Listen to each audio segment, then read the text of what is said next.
To a special episode of the Rock Band stream. We're here today to talk about sort of the near-ish future of the series, going through the rest of the year, a little bit of 2018. We've got some DLC to show off and some updates to talk about. And so we've brought along some very special guests. Two. There's a few other people. Hi. Do we need to introduce ourselves? Yes, especially you. I'm John. I've actually just recently returned to Harmonix. Aside from a 1.5-year hiatus, I've worked for Harmonix for about 10 years, starting with Rock Band 1.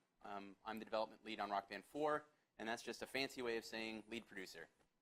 Yep, and then I've been on this stream a couple of times. My name is Daniel. I've been at Harmonix for most of my adult life, and in fact, most of that time has been spent working on Rock Band in some capacity or another.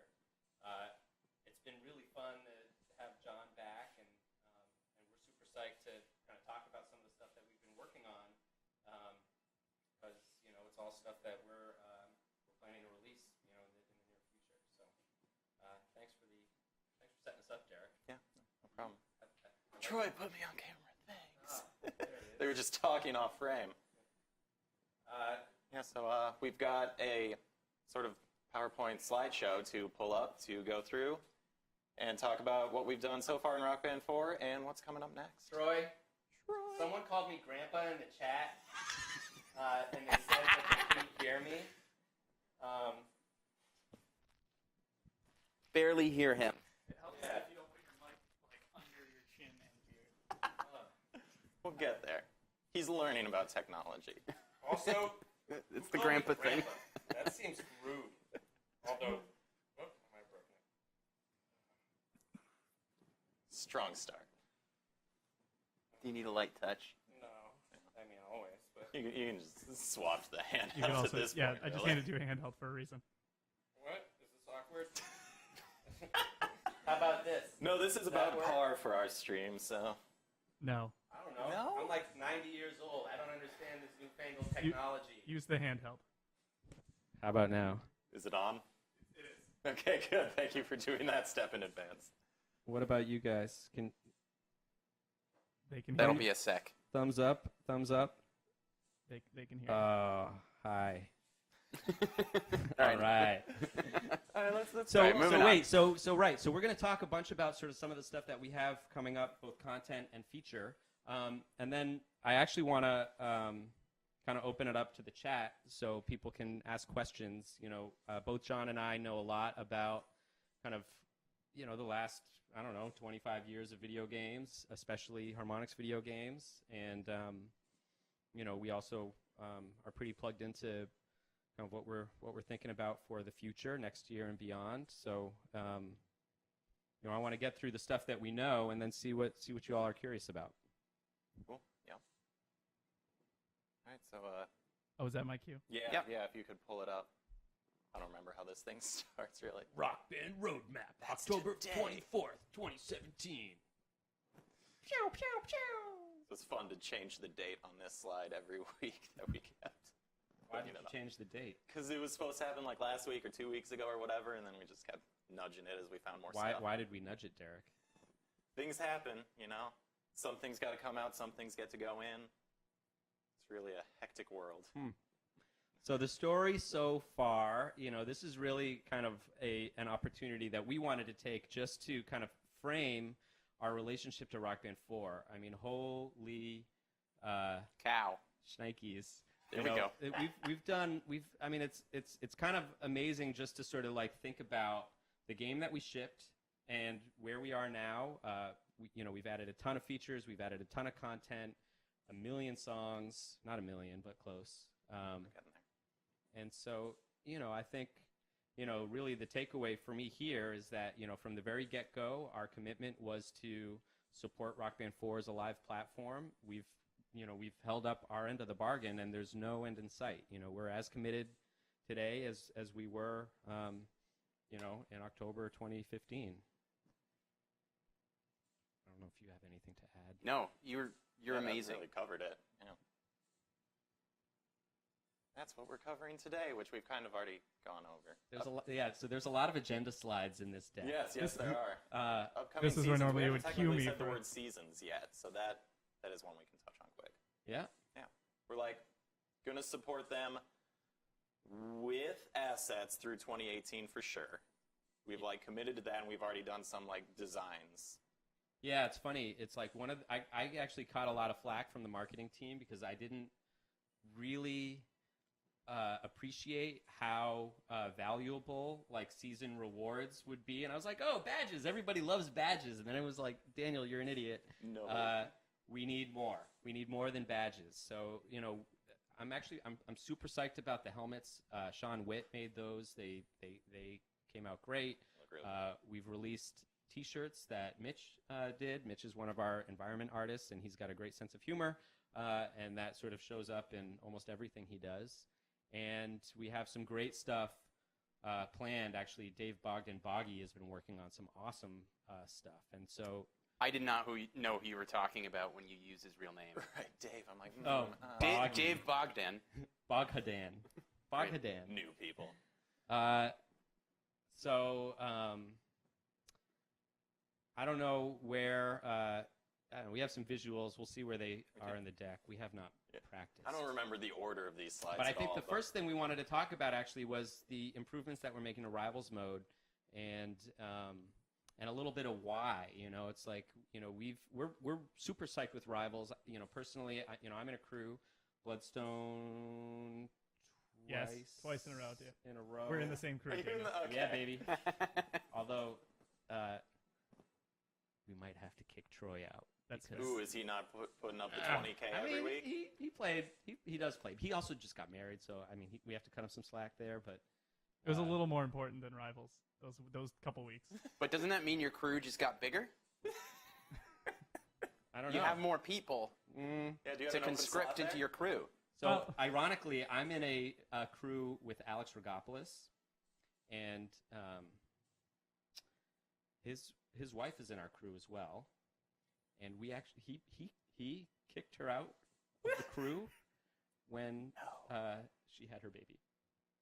That's true. Priorities. Yep. Everybody can handle their thing. And here's what I love, actually. It's like, Alex is a great dude, great friend of mine, and his heart is like, he's Name like dropping. one of the most like conscientious and giving and sensitive people I know.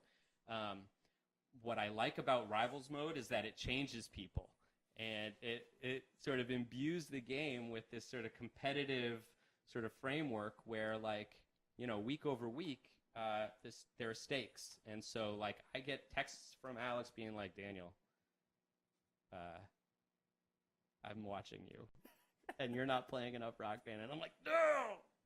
I've had Alex walk over to my desk a couple times. It's very intimidating. Yeah, no, and you're like, oh, hey, Alex, how's it going? He's like, no, This is serious. you're not playing Rock Band, and you need to be. And so, from a game development standpoint, that's like, I love that it's really the first time that I think we've built anything into Rock Band in the history of the franchise that sort of drives people's behavior. So much of Rock Band to me historically is really like, I love music and I love the game, and I'll play quick play and play the songs I want, and it'll be fun because it's a fun game. And finally, we have like a metagame that sort of is like kind of framing what people do, and to me, that's like that's my favorite thing about it. It sort of focuses my play as a player week over week, and I love that. However, we're looking at the data, and one of the biggest issues that we have seen is that there are a ton of crews that only have like one or two people in them.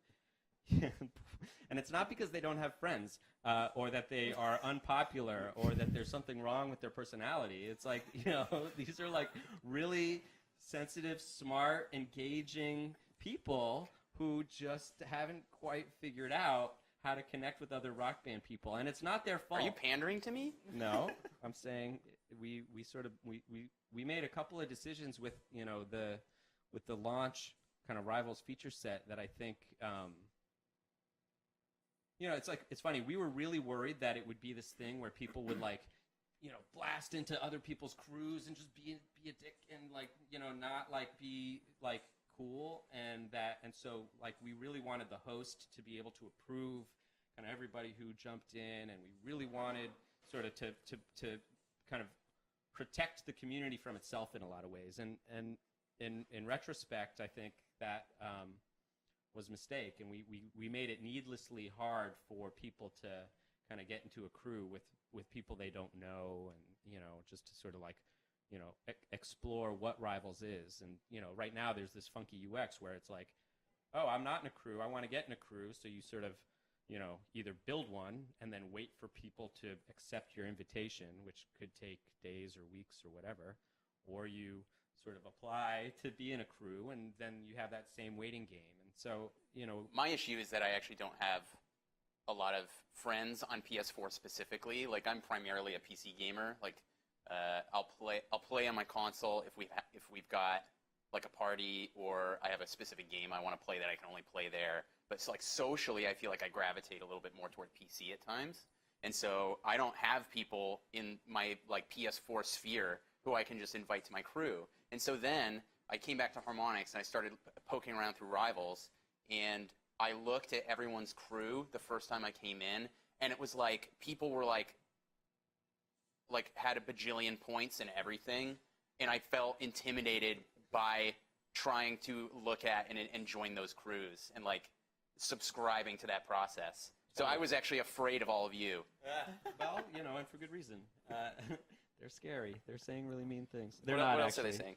No, but so Yeah. one of the themes kind of that was sort of rippling through a lot of our like design discussions is, how do we kind of make it easier for people to connect with other people, and really, we're starting with Rivals because we, there was some, I don't want to say kind of easy calls, but we really understood the problem, and are working to address kind of that. So we're going to be rolling out an update probably in a couple of weeks-ish. I'm not sure exactly, but we're sort of introducing sort of a wrinkle where players will be able to tag a crew as public, which means that people can just join. There's no sort of action on the part of the host that is required to sort of approve the invitation. And of course, the crews can also tag their crew as private, at which point sort of the same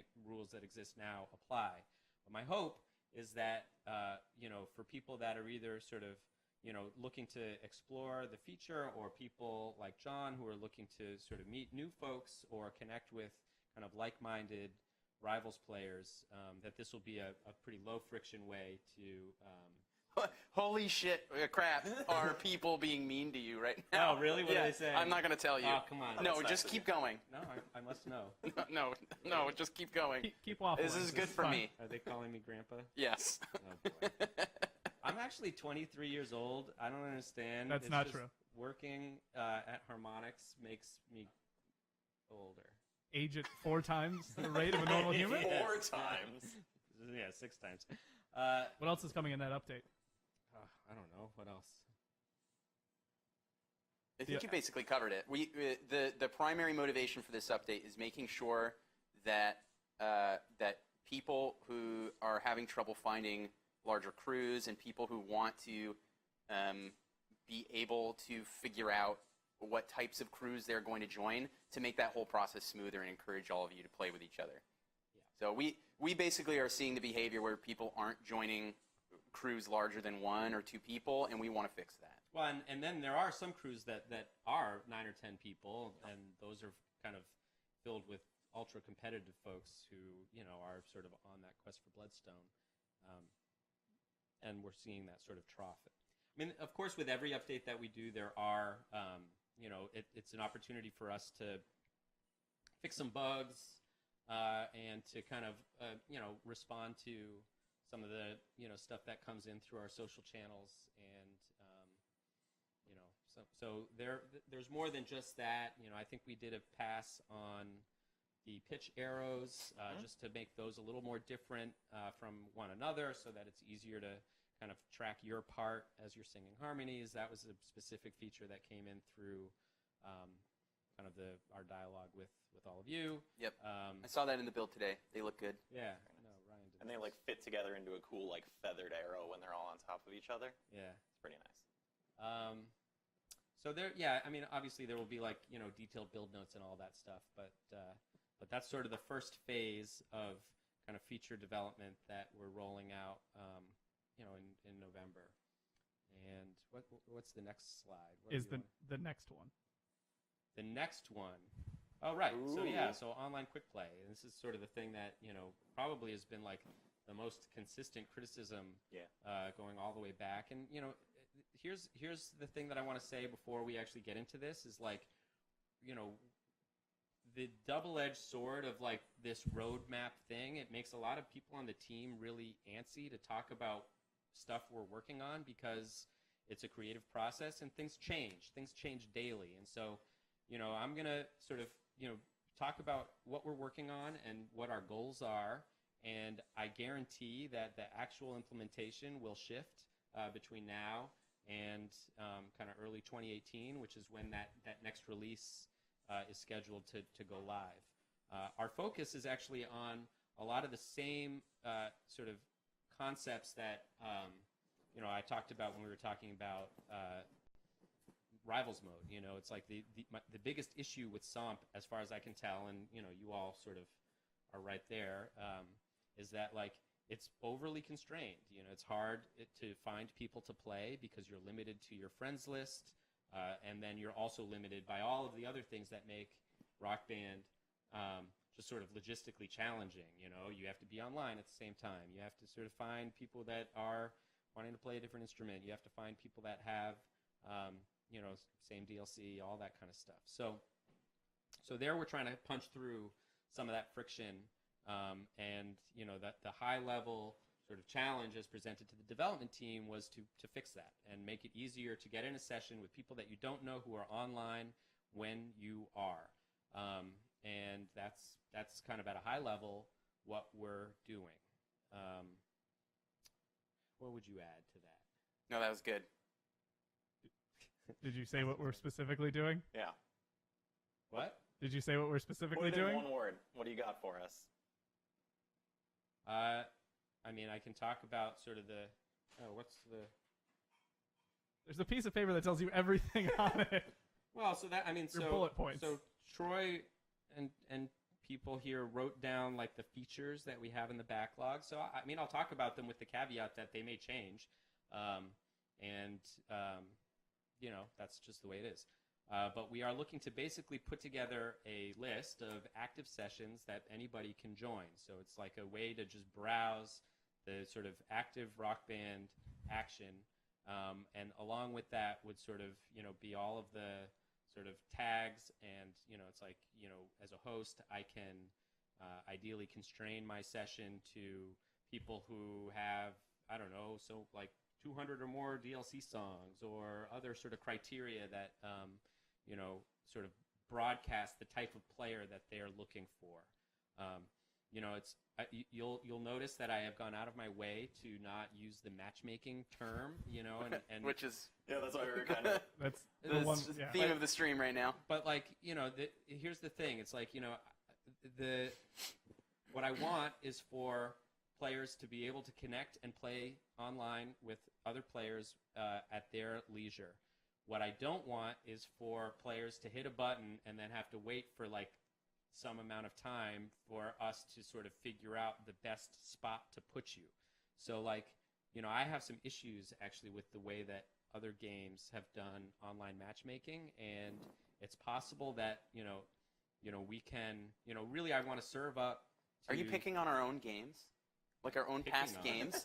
I mean, it's our job to be critical of the work that we've done and respond. That's like a thing that I'm very serious I think this is about, the right. John. I I'm think this is very the right. serious. I think this is the right way to handle it for Rock Band right now. And ultimately, like,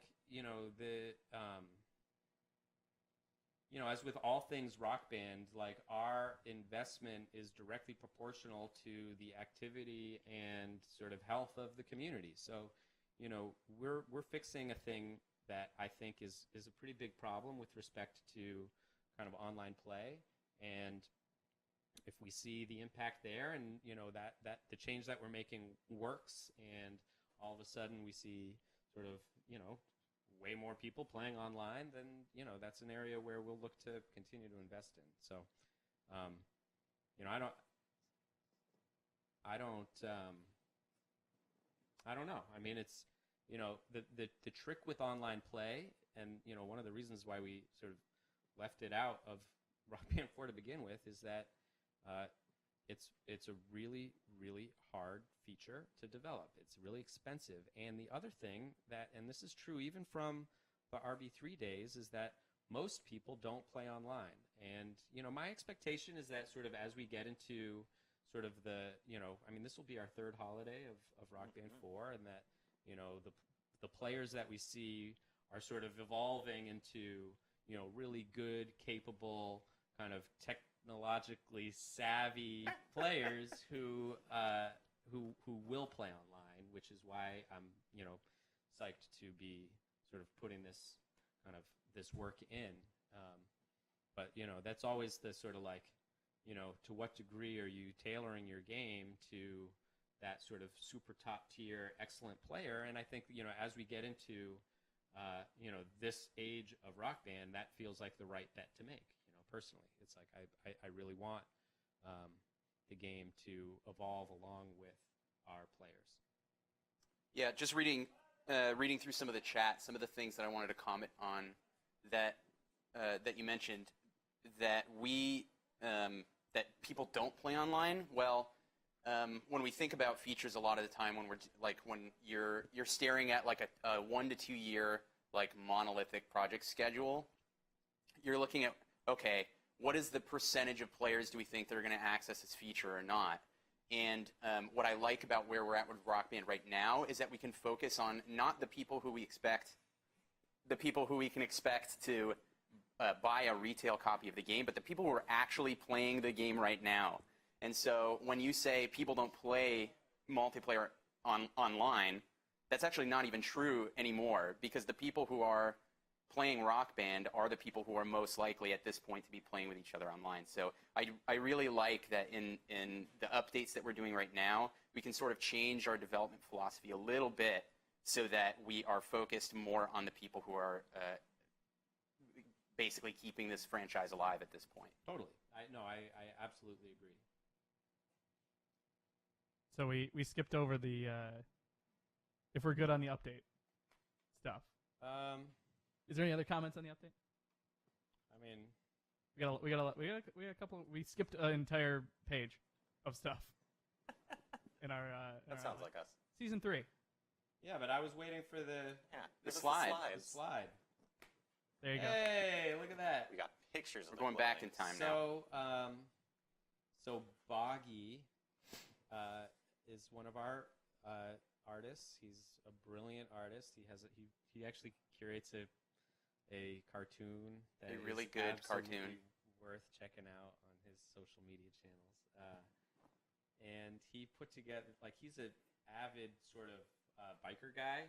He rides, and he wanted to put together this like motorcycle jacket theme. So these will be your season 3 rewards. And of course, they sort of run the gamut from like, pretty like ragtag for your sort of bronze and silver up through like, an amazingly detailed and awesome bloodstone coat that I'm sure. Can we talk about what these assets are yet? Are we allowed to do that? What do you mean? Can I Yes. talk about what these things are right now? I think I know where you're going, and yeah. You mean? I just want to get specific. I want to get more specific. Can we? You can do whatever you want. I mean, sure. All right. So one of the things we wanted to do with season rewards is give them a little bit more thematic tie-in. So we went back to what? Did you say that? No, I didn't. And also, Did you just take your thunder away? no, but Am I like, jumping ahead? no. All right. I'm just going to keep going. Do Keep it. going. All right. We wanted more of a I'm going to make disappointed faces over here. Okay. We wanted more of a thematic tie-in. So, wow, you're freaking me out. Come on. Say your thing. Oh, okay. I'm just playing. So not only are we expanding what we want the assets to be for a season itself. So we want anyone who participates in a season to get rewarded for that. So I think season 3 is going to be some jackets. Is that right? Those are the jackets that we have on Okay, the so those are slide the there. jackets right there, and there's actually a jacket that corresponds to all of the tiers.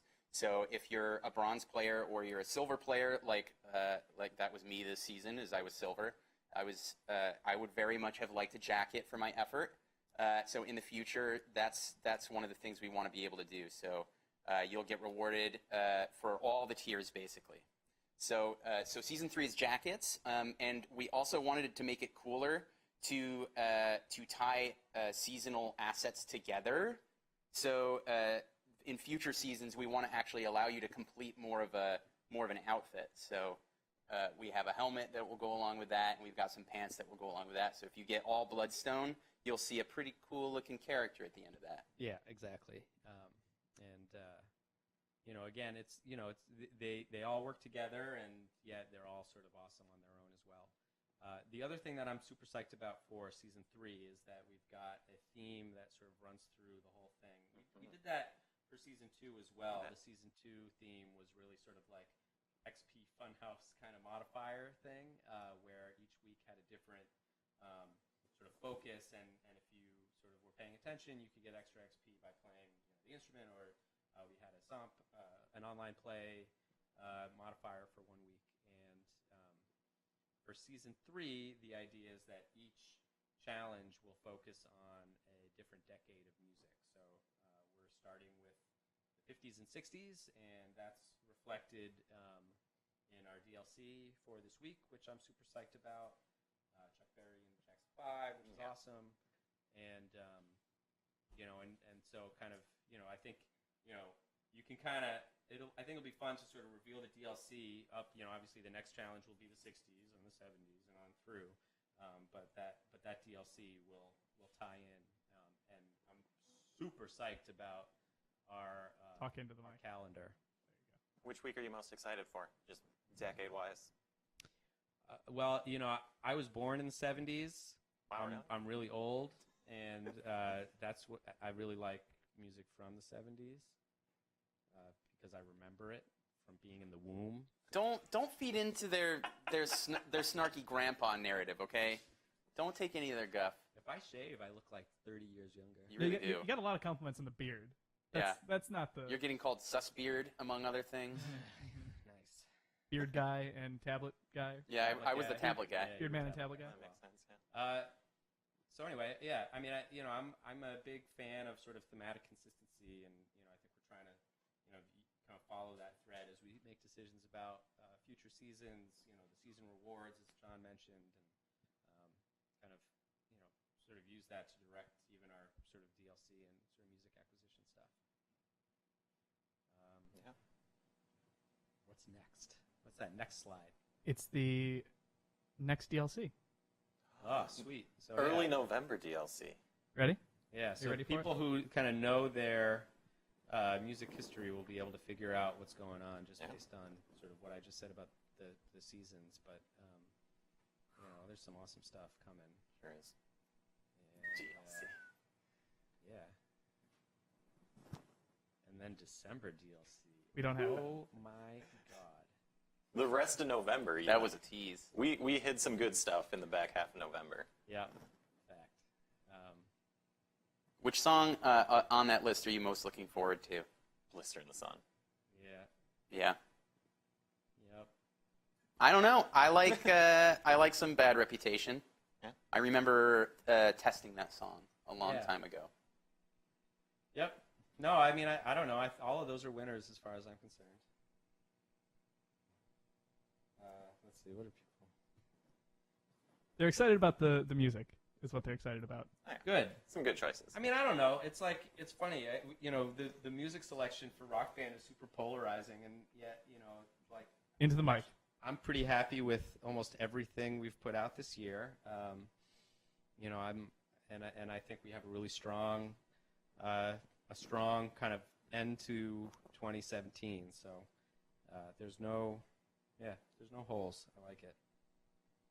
And that isn't all of the November DLC. Oh, no, obviously. that is the first 2 weeks of it I will say they're all coming right around the same time. That's 70s and 80s week. Yep. And then 90s and the first chunk of the 2000s, because that's a huge decade that we split across 2 weeks. Yeah, and and I will say, it's like the other sort of major kind of initiative that we have is really sort of, paying our sort of respect to history and kind of getting into the 10th anniversary of Rock Band 1, and so we've got some fun things planned around that I don't want to talk about today because it's awesome, and we want to sort of hold that surprise for later, but there will be more. So just a quick wrap up of everything we talked about today. Is the Yeah. final slide. That's a lot.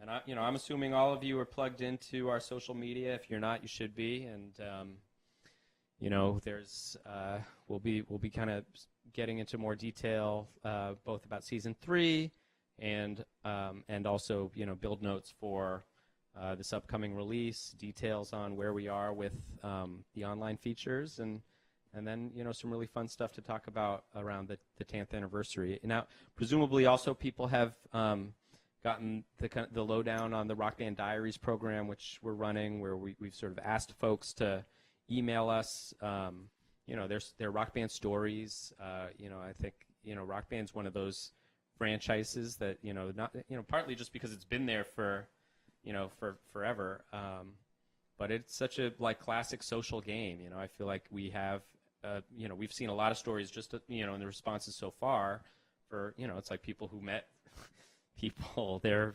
significance through playing Rock Band or whatever, and I think for me, I kind of want to scoff a little more in it. I really will think you're a grandpa. What? When you were talking about meeting people through a video game.